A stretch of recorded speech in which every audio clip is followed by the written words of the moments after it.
Once more, we return to the drive-in. If he's aware of the absurdity of arming oneself with a few sentences and standing against a power that can pierce time itself, he doesn't show it. The man has his share of weaknesses, perhaps more, but cowardice is not among them.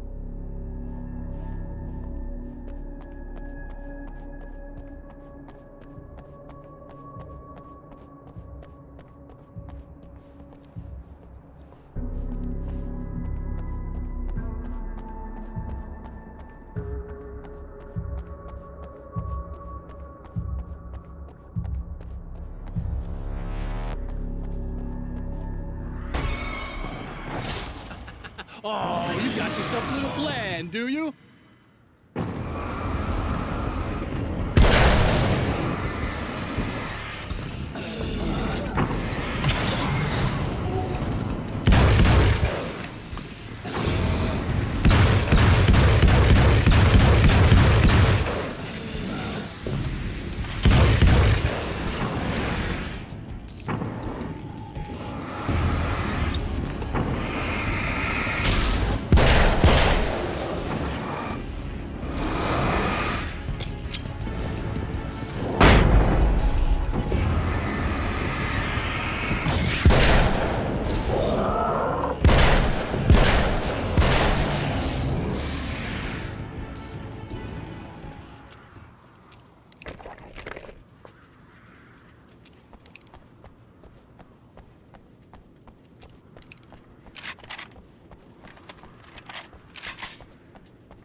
Never getting out of this wake, never!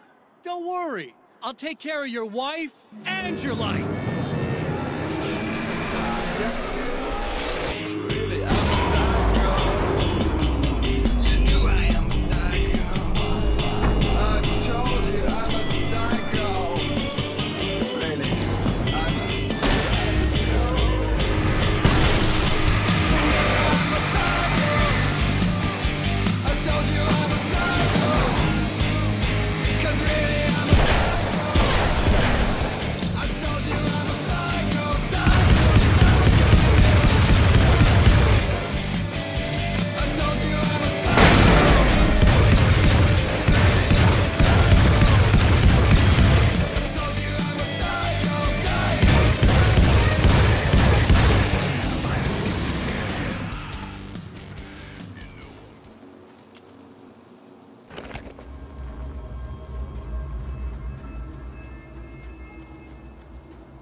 Think you're doing, but I'll send you right back to the beginning.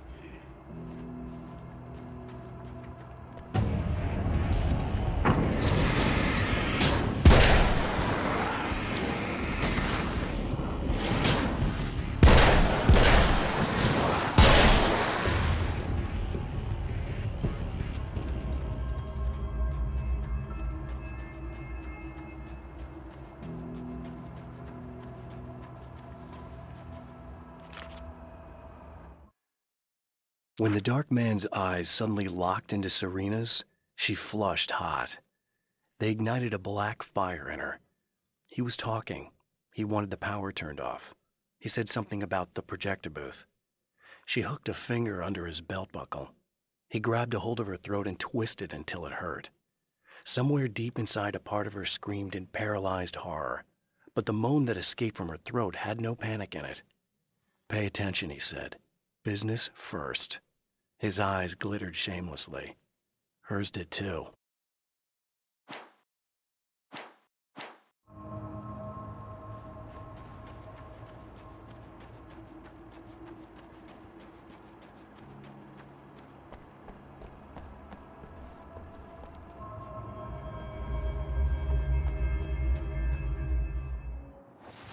What?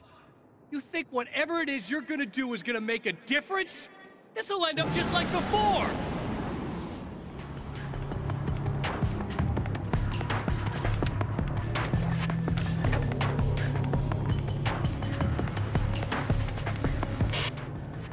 I've been around for a while now, you know? While you've been indisposed, stuck in the darkness, I've been busy. I operate in the shadows, not always literally, you understand? I'm a little more resilient than those I've taken, but I do my best work in the dark.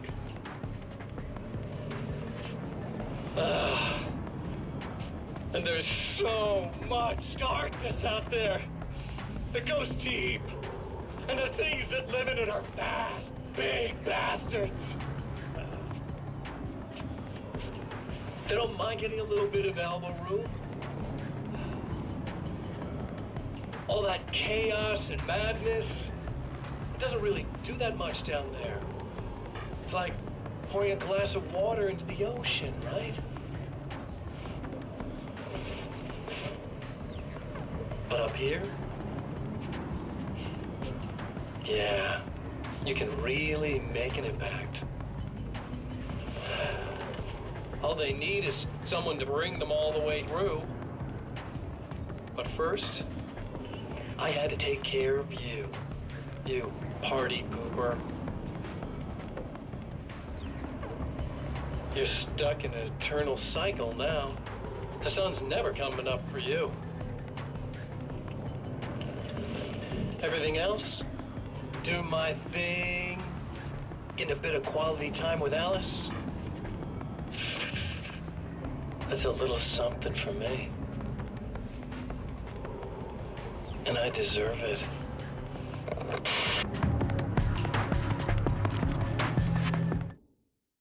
There's more to fighting the Taken than just burning away the darkness that protects them. When I'm fighting for my life, I find myself slipping into a state of intense concentration that makes the beam of my flashlight seem more powerful and focused.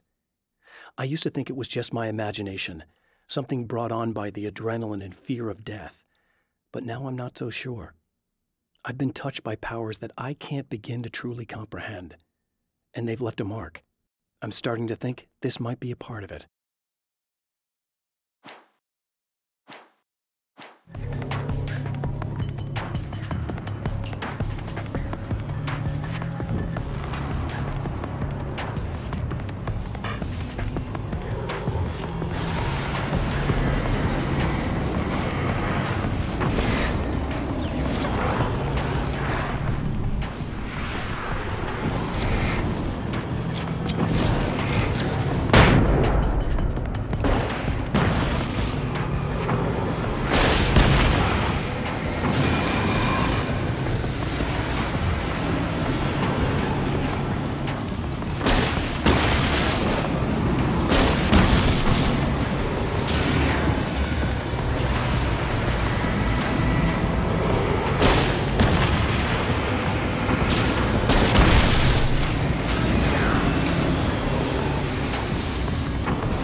I held the film canister in my hands.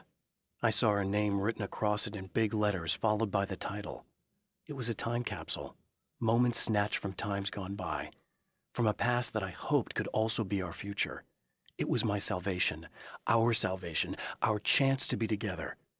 A tin can with a bit of magic in it that she didn't even know about, something I could put to good use. There were only moments left before I had to face him.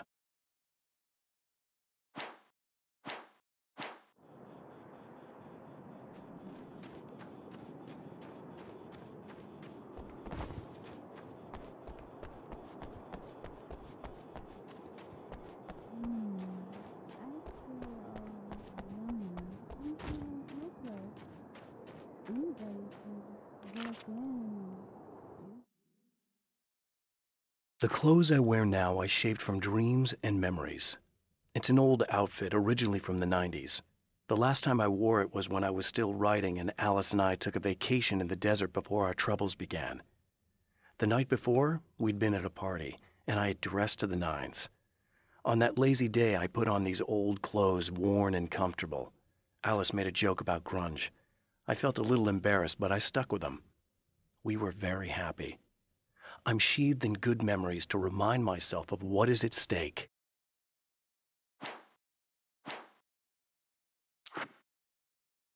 I'd found her film from the pile of containers in the back.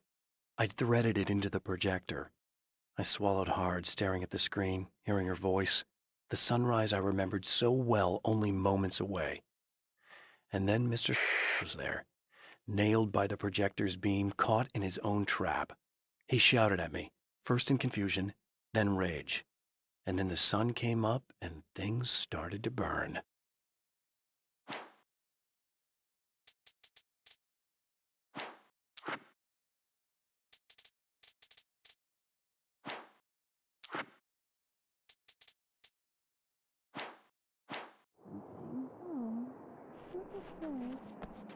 I'm so sorry.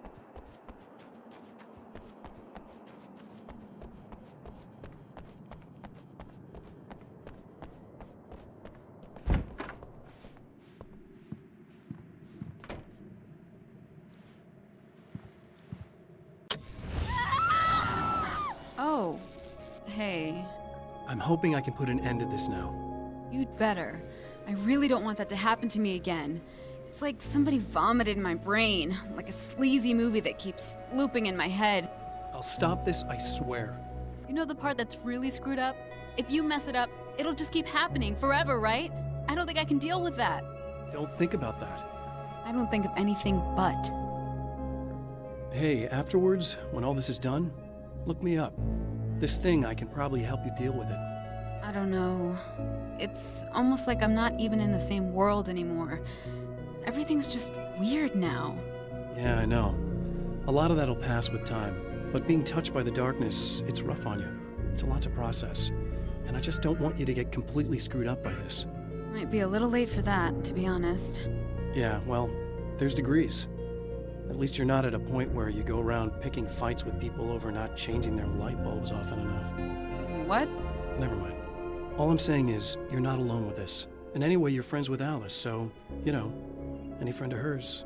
Thank you.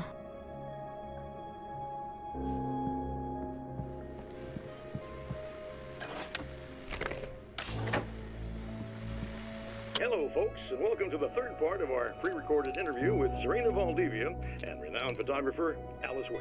So, tell me about the film. It's called Sunrise, and it really wasn't something I ever thought of as an actual film. It was just footage, things I saw and happened to shoot. It's not a medium I'm very much at home with.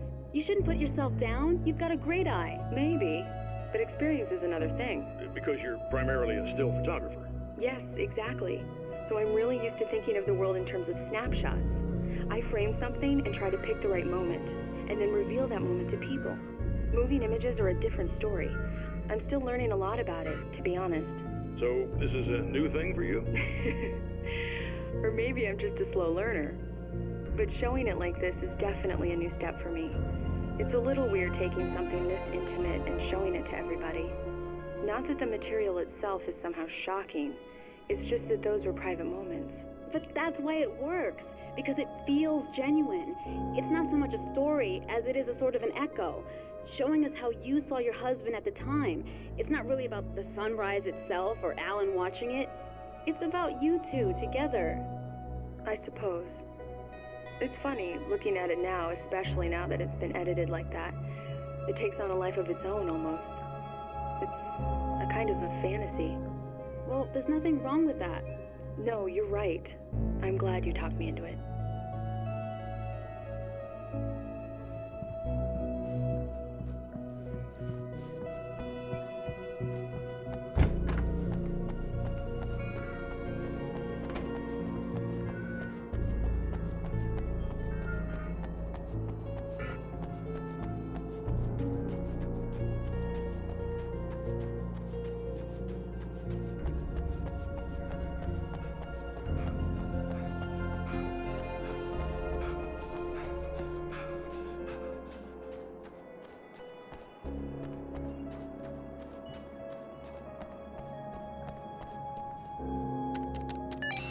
Again, the champion of light enters the final trap.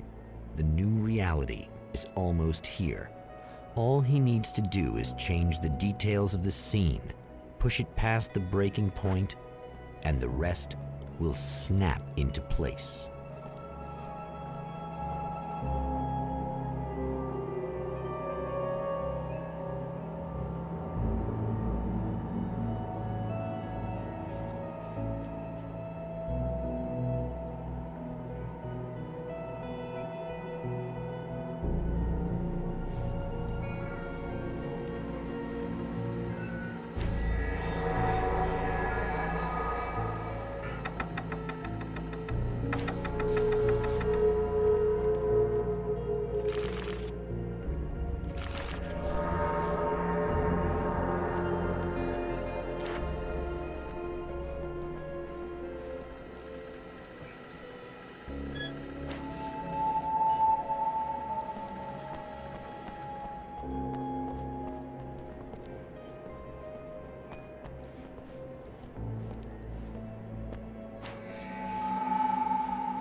What?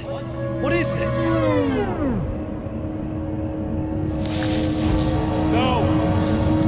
No!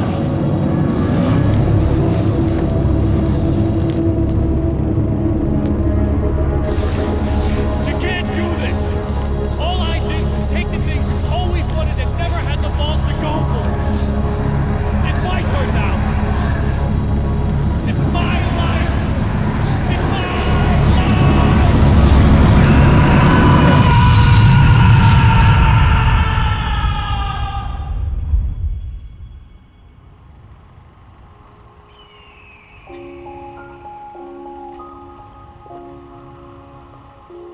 Alan?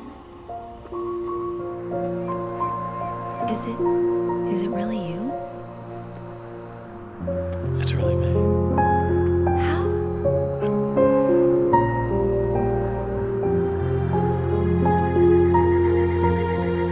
love you.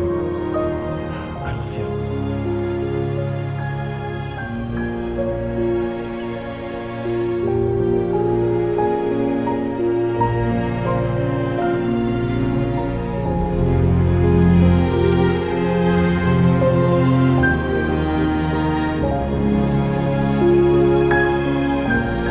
A woman, a man, two lovers, held apart for far too long, enveloped in the light of a glorious dawn. They both feel it. He's home at last. Are these actual events, or merely a dream? A memory, or a glimpse of what is to come? One thing is certain. This scene takes place in another time and another place, far, far away from Night Springs.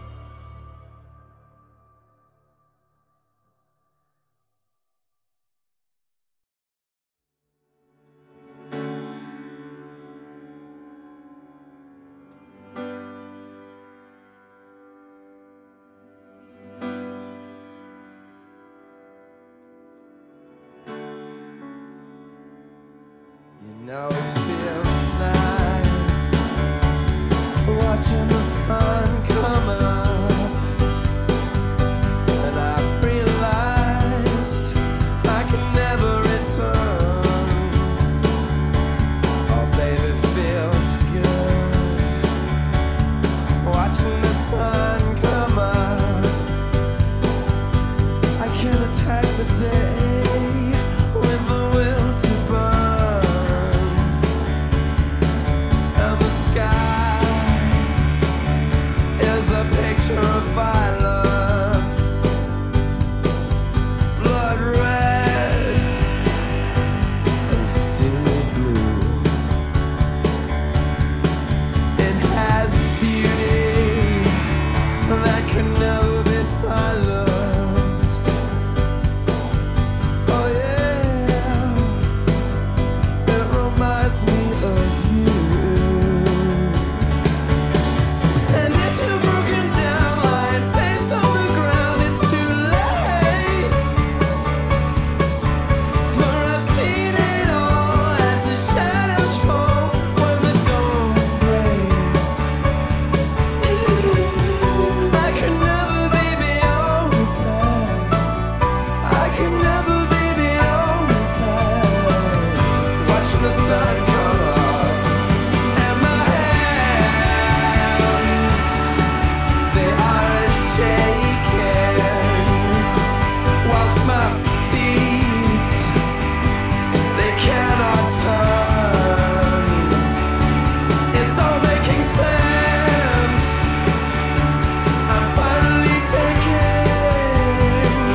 Al?